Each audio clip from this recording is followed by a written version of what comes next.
imagine being 30 weeks pregnant, not with one, but with 4 babies.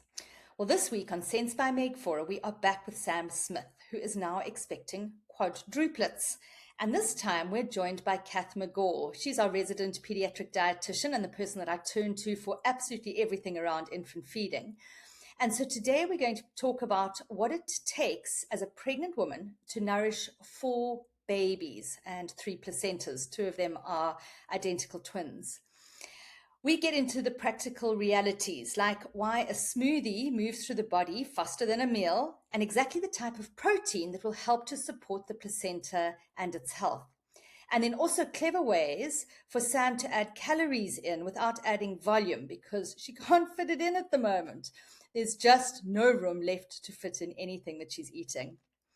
And then we turn our attention to what is lying ahead, and Kath walks us through exactly what happens in the neonatal ICU, how feeding has changed dramatically in recent years, and why babies born this early start on nutrition within hours, not days, and the surprisingly powerful role that a mom can still play, even when it feels like everyone else is the expert of her own baby's care. So Sam is now 30 weeks along, and she has a planned birth date just 3 weeks away. So they're going to deliver her little ones at about 33 to 34 weeks. And if you've ever wondered what multiples pregnancies look like, well, we'll look behind the scenes here. And if you don't have multiples, you might just want to feel a little less alone in the 3rd trimester. And so this episode is for you. So please do leave a comment to support Sam. And if you enjoy this episode, give it a 5-star rating. Let's get into it. Welcome to 𝗀𝗻 by 𝗦𝗺, where we make sense of the art and science of parenting. Parenting is grey and gritty and beautiful all at once. And my life's work as a healthcare professional is helping parents to feel more confident in a season that can feel quite overwhelming. Each episode, we share honest conversations with real mums. We dive into the science with experts, and we simply make sense of it all in very practical ways. This is your space. You are not alone. You are held. So let's unpack the journey of a lifetime with 𝗀𝗻. This is an episode you have all been waiting for, because we noticed that when we last had Sam Smith on with us, our viewers peaked. And the reason, of course, is that Sam has got a very interesting story. Sam is pregnant with quadruplets. And so we are very delighted that Sam is joining us again today. Hi, Sam. Hi Meg, and hi Kath. Well, and of course, Yeah. Kath is with us too. And so Kath is our resident pediatric dietitian, and she is all things feeding in parent sense. And so, Sam, when you and I were chatting last time, I said to you, we definitely do need to get Kath to come and clock in. So welcome, Kath. Thanks, Meg, and so lovely to meet you, Sam. It's lovely to meet you.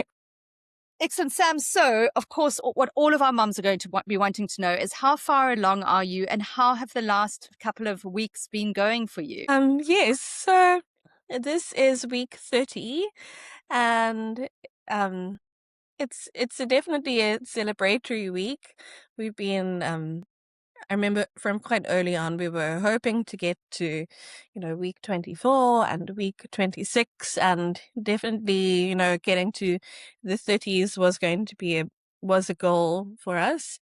And so it's come along, and yeah, so we're really happy that we've made it so far and everyone's looking well. That's amazing. I've had yeah, thank you.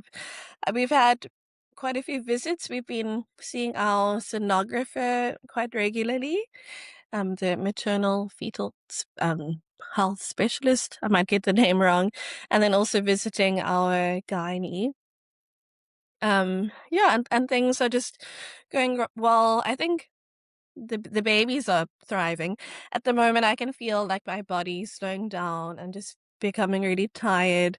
I used to enjoy driving and, going to the store and, walking around, but now just driving's not that comfortable. So I think it's just managing these sort of discomforts that I think seem to come along with the 3rd trimester and getting just heavier and bigger and so on. Yeah. Yeah, so there've been And some interesting like symptoms. yeah, tell us about that, because I mean, you've had a singleton pregnancy before, and this is obviously quad, Yeah. so must feel very, very different. Yes, yeah, and physically I do feel strong. I think my body is I can still walk around the house and so on. Although, like bending down, I think having a toddler, you realize how much toys or just things on the floor, and I think I look at it and think, oh, maybe that can just stay there for a while longer, or someone's gonna pick it up, and even negotiating with him is hard to, you know, you have to pick your battles. And so I think the bending down and then trying to get up, my knees get sore. And I remember Jan, my partner, telling me this when I was pregnant with Teddy, that I ended up snoring a lot. So I've been like suffering with this dry, like nasal passages, or it's like a rhinitis, and just snoring. And yeah, so the nights are really uncomfortable, just nose wise, and I've been doing lots of saline nose sprays. So that's been something that is quite bothersome, actually, constantly clearing your throat. And then recently, well, I mean, it's been a progression, but I have lots of stretch marks on my tummy, and I've accepted it, I've gotten used to it. But they are so itchy and like deep in the skin. I'm just really irritated. And I've tried all sorts of sort of creams and balms and so on. And just a few days ago, it's at my not yeah my ankles have started becoming really itchy, like from the ankle upwards. And I read about the different things that it could mean. It could mean that something's like a sign of some liver or like bile sort of problem. But I did a blood test, and it seems like there aren't any worrying symptoms, and the blood work looks fine, but it's just really itchy. So I have these moments where I just look forward to sitting down and just giving my legs a good scratch. But the scratching doesn't help. But Yeah. so those are the problems at the Main moment. things. And I guess you're seeing your gynae, it must be weekly now, I'm guessing. Yeah, I'm still seeing the sonographer or the fetal health specialist and my gynae. So it's like 1 week. It's been 1 week seeing her and 1 week going to see him, and they correspond with each other. Okay. Yeah. That sounds good. Excellent. Well, before we get on to what to expect after the babies come, which of course is why Kath is here, I'm quite interested to know about your diet, because I'm sure that I don't know how much space there can potentially be in that abdomen for your tummy with those babies there. How are you managing to eat, and are you still able to actually eat whole meals? Yeah, I do get that. Well, I get the question of like, what are you craving? And everyone's very interested in knowing what I'm binging on or something. But I think that I'm not eating huge meals, and I feel that I stay full for quite long. And it is hard. Yeah, I think it just gets to a point where, okay, I've had enough and I can't eat anymore. But I'm sort of eating my regular breakfast, and sort of like maybe some oats and some scrambled eggs and sort of tea or something like that. I'm definitely quite thirsty, so drinking lots of water, or rooibos tea.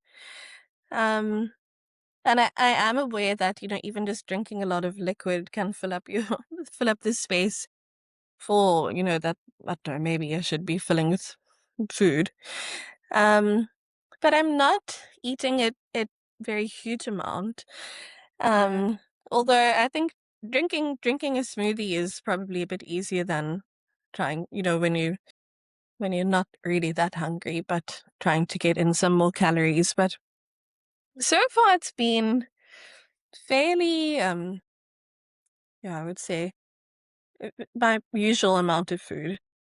Interesting, very interesting. Kath, I wonder if you want to clock in on that. I mean, you definitely do clock in on pregnancy diet. This, of course, is a different pregnancy diet. So what would you be saying? Yeah, I think very significant for any pregnancy in the third trimester is space, and I think in your case it's just amplified.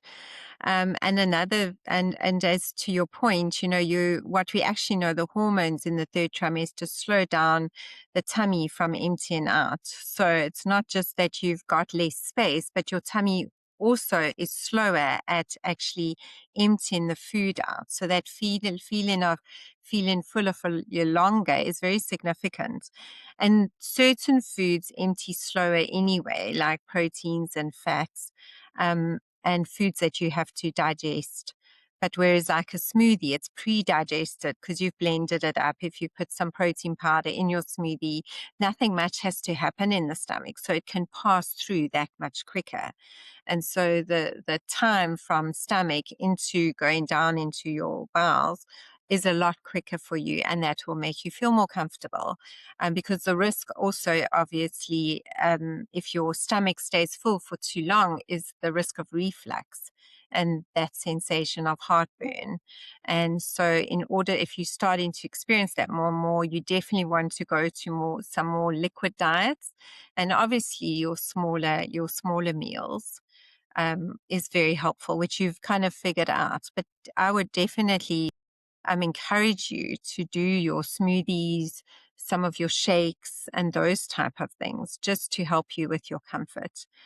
And then Very another thing interesting. which is really important, which I just want to stress because you have in the quads, is that you've obviously got a higher demand of protein because I'm not sure how many placentas do you have? 3. Okay. So, I mean, that's 3% is very significant. And one of the main foods for a placenta in the third trimester is protein. And so the longevity of your placenta is got protein plays a very, very important role there. So I would definitely encourage a protein supplement because it's easier to manage and easier to digest, and that you're not going to meet your protein requirements, what you need for your 4 babies and your 3 placentas and yourself, just by you won't be able to consume enough protein foods in order to Yeah. meet those requirements. So I would definitely recommend that. So a protein supplement, Kath, would be something like a smoothie with protein powder in it. Protein powder, correct, 100%, yeah. Or you could get a shake, like you get certain branded shakes that you can use as like a meal replacement, but you wouldn't be replacing meal, you'll be using it in between your meals. Yeah. And Kath, um, with when choosing a protein powder, for example, Mm. should it only be one that's safe for pregnancy and that sort of thing, or I It's a know good that there question. aren't always that many options Mm. for that. Yeah, so it's a very good question. So again, it doesn't have to be super fancy. It just has to be easy to digest and also not increase the risk of constipation because protein powders can do that. And one of the best ones would be the whey protein powder. It's a very gentle protein powder. It's easy to digest. Whereas you get casein protein powders. Now those are more risky when it comes to constipation, and it also takes longer to digest. But your whey is very gentle. It's accessible. It's easy to find. It's not super expensive, and you can add it into your oats in the morning. Add it, and the trick is to add it throughout the day, because I always say to moms, your placenta is working all day. It doesn't only work at one time of the day. So you want to give your body quick, easy to digest protein throughout the day at this stage in your pregnancy. Okay, thanks. And just on that, with our last visit, the sonographer was she did the weight measurements, and I know with the ultrasound, as it's not always as accurate as the number that they tell you, and she also said that it's also really difficult to measure all the babies now, and so the numbers might not be as accurate, but like for the past few weeks up until now, they've all been measuring, you know, more or less the same weight with very, very little difference. And now I think our two monochorionics, the twins, are they on the lowest scale, which she did explain, you know, that would probably be the most, you know, would probably happen. And then the two with their own placentas are weighing a bit more, but no one is sort of out of the range for the gestational age. And I was thinking, maybe, you know, now I should eat lots and lots of food, or just, you know, try and amp up my calories. And is that something that would actually make a difference? Or, you know, is it something to try and achieve to, you know, to get the birth weight up? Is it something you could actually do? Absolutely. So I think it is something you can do within reason. Obviously, there's many factors that play a role. So blood flow and the thinness of the blood and the access to nutrients, that is on one hand, which is largely related to the pregnancy itself, the hormones present, genetics, those type of things. But what you can do to enhance the health of your placenta, as I said, is the protein. But protein is all fine. If you don't have sufficient calories, your body is going to use the protein for calories instead of using it to kind of boost the placenta. So that is a very good point. So definitely, but remember again, you don't have the luxury of big volume of food because of the state of pregnancy that you're in. And it's going to get more as you go along, where you also just from a how you feel point of view, you're not going to feel like you just want to eat up a storm. So you want to make sure that you find clever ways to increase your calories without massive volume. So fat is a very good way to do that with avocados, which are in season now. So that would be nice fat to access and use. Using coconut oil. So if you're making your scrambled eggs, just add a teaspoon of coconut oil in. So you're not adding a bigger volume, but you're adding quite a few more calories. And that's a nice way to boost it. And so when you have your smoothie, it's also nice because you can put in there's a bit of nut butter in your smoothie, and obviously put your fruit in. You can add a teaspoon of honey. So you just add calories in other ways that are easy but not going to add volume. And that will definitely, you will then have done what you can do to assist your placenta and the good placenta, and therefore the growth of the baby. Very interesting, Kath. Thank you. Very interesting. Sam, before we go off you and move our attention into what to expect in the NICU and what's coming up for you in the next couple of weeks with the babies, are there any other diet questions on your side or any other niggles that you would like to just check with Kath? I can't think of anything right now, but that's definitely been, you know, like answered a lot of the things that's been on my mind, and you know, trying just to get through the last few weeks. And like you said, Kath, just, you know, knowing that I'm sort of playing my part and trying to cover all of the bases. Yeah. Today's Dose of Sense is brought to you by ParentSense, the expert-based parenting app that gives you daily support from pregnancy to sleep, feeding, and daily routines. Take the guesswork out of parenting by downloading the ParentSense app today and use the code SENSE50 for 50% off. So let's turn our attention a little bit to the babies. When we last spoke, the goal was to get, as you said, to 24, 26 weeks. And there was actually a plan for them if they were micros, tiny prems. What is the plan now that you've managed to get to 30 weeks? Yeah, so there has been a sort of a shift in things. I think there were many different service providers available and people that seemed to know about what is happening. And, you know, we would go to the visits, and it would be really nice to hear that there's, you know, everyone is sort of getting ready for the possibility of us rocking up at their hospital. And the hospital that our gynae works at actually made special provisions to expand their NICU and expand their team.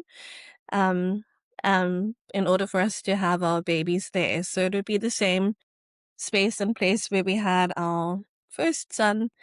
I mean, one of the not funny issues, but we've been thinking about it for a long time, is that we live quite far from the city center. We're about an hour away, and everyone's saying, when are you going to move to town, and when are you moving closer? And at the moment, yeah, we're just enjoying being at home and, hoping that there aren't going to be any serious, or that there won't be a serious emergency and the need to like rush through. But yeah, tomorrow I'm going to visit my gynae, and we're going to visit the NICU and meet the hospital staff and the nurses there. So I'm looking forward to that, and just seeing, what it looks like, and getting a feel for the hospital. So, yeah, I don't know all the details yet, but I'm quite excited to see what it's going to look like, and who I'll meet. Yeah, very interesting. Kath, you work in a NICU at Christian Barnard Hospital. Can you kind of unpack a little bit about what Sam can expect over the next, once her babies are born?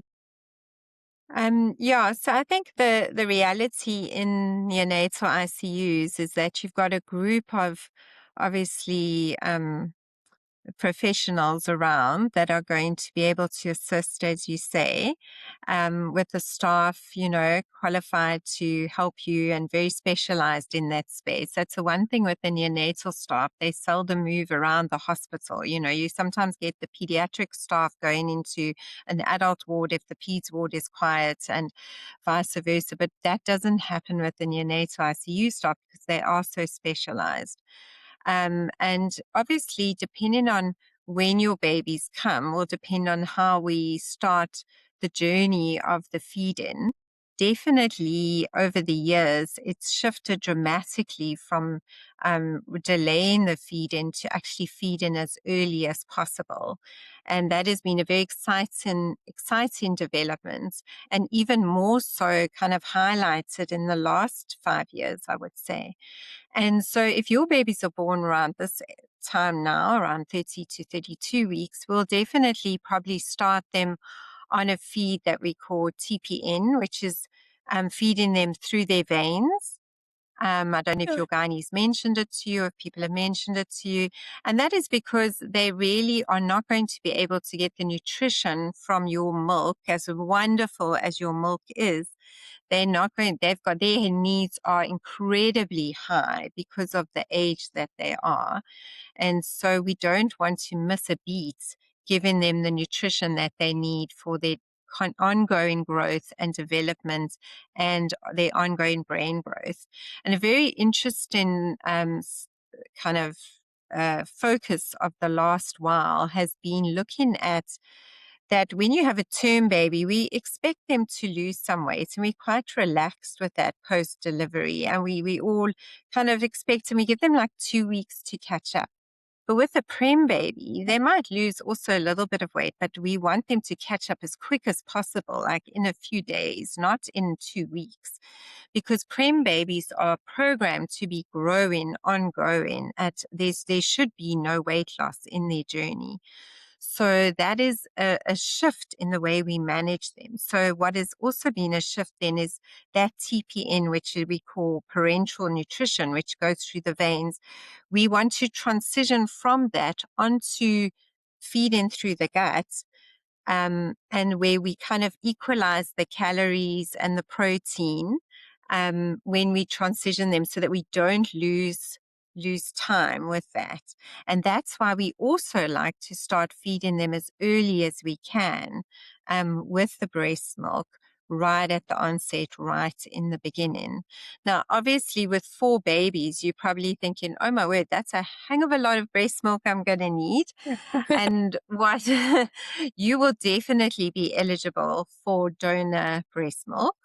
And I would really encourage you to consent to that, because it is really good milk for them and the most protective milk for their little guts.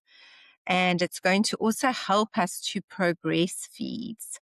if we have access to breast milk. Obviously, yours always gets prioritized. Yours will be given first, then we'll top up with the donor milk. And so that will be a way that we can transition them from feeding them through their veins to actually feeding them through the gut. But we don't only start the gut feeding once after a while. We try and start it within 24 to 48 hours. So as soon as there's some colostrum there, we want to give that to them immediately and get that into their gut as soon as possible. We don't want to delay that. And so that is the one big part you're going to be playing in the journey of the NICU journey, because the NICU journey can feel very you feel very removed from it as a mom often, because everyone else is around your babies. They are seemingly the experts, versus as a term mom, you are the expert of your baby's journey and the feeding. And now suddenly you've got people calculating the feeds, and it's per mil, and you're getting someone just putting up the line and someone saying this is how much breast milk must come in now. And you don't really get a say in when do we transition them from hourly breastfeeds to every 2 hours to every 3 hours. So suddenly, you do feel a little bit removed. But the one thing that you can do actively is in your units is obviously skin to skin when they're in a safe space. And we do encourage that sooner than later. And then you can provide us with the milk and look after yourself to provide us with milk in that space. Oh, it's so fascinating to hear, and a lot of that, I didn't know. But it definitely answers a few of the questions that I've had. I was thinking, I'm, obviously hoping for healthy babies, and and understanding that they would be moved to the NICU, and then also hoping that I would be okay, but then not sure about the time, like when do they need their first feed, and how long can they go without, I was only thinking breast milk. So I think it's amazing that there are such good and beneficial options readily available for them. Yeah. Kath, how do you manage the harvesting of colostrum and establishment of breastfeeding? Will Sam start to pump on day one, or how does it work? So we don't recommend pumping on day one because you can hurt your breasts. They're very delicate, but we do recommend hand pumping, not machine pumping, but just hand pumping. And there's depending which hospital you do end up going to, there are lactation consultants that assist and guide with that. And the staff at the hospitals in the NICU, like I say, they're very specialized, and they're really good at assisting moms as well with that. And it's one of their main jobs, actually. While the doctor's securing the baby, making sure that their lungs are strong and they're doing well, and sorting out all those levels, you've got the team from the nursing staff to myself and our feeding therapists and they work with you to actually get the milk and access the milk for you. And then also and if you already start with the mindset now of having your protein shakes and having that on board, I would really encourage you to kind of take that into the hospital with you, because protein also helps with breast milk production. And it's really very, very helpful. And it gives us also very rich breast milk, which is wonderful as well. So you can eat up a storm and you'll probably feel, oh, now I've got appetite again, I can eat, and you'll definitely want to eat, and that's amazing. But making sure that you are getting also some of your easy to digest nutrients is also going to help with your breast milk production. And that just definitely lowers the pressure on you, because the more anxious you're going to feel about, oh, they want me to produce milk, the harder it's going to be. So that's why I wanted to share with you about the donor EBM, and we've got the TPN. Like, we don't starve your babies while you waiting to get breast milk going. We make sure that your babies get the nutrition they need while you are getting your breast milk going. So, and then bring that into the mix as we go. That's amazing. Well, it's such an exciting journey that lies ahead of you, Sam.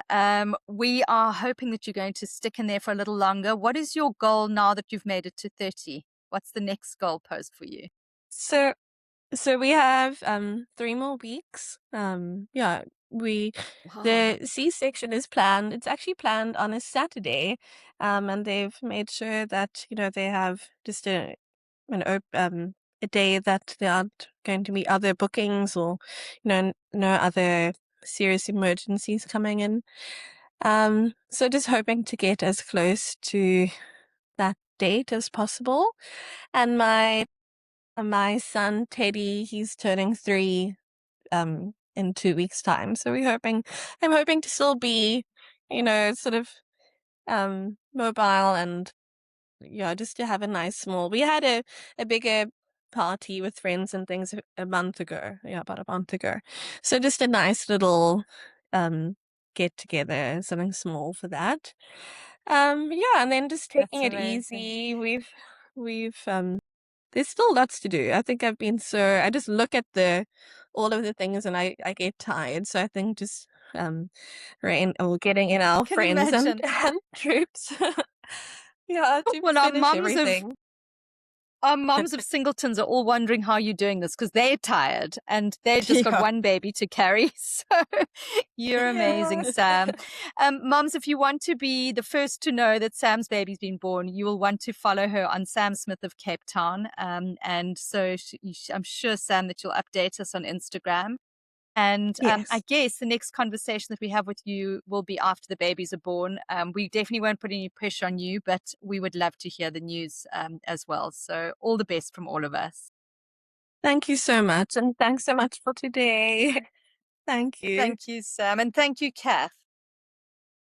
Thanks, Meg. Thanks for having me. Thank you for joining me today. I hope that today's conversation has brought you a little more clarity, calm, and confidence on your parenting journey. We'll be back next week with another episode, same time, same place, and always here to support you. And in the meantime, download the ParentSense app and take the guesswork out of feeding, sleep, weaning routines, and everything in between.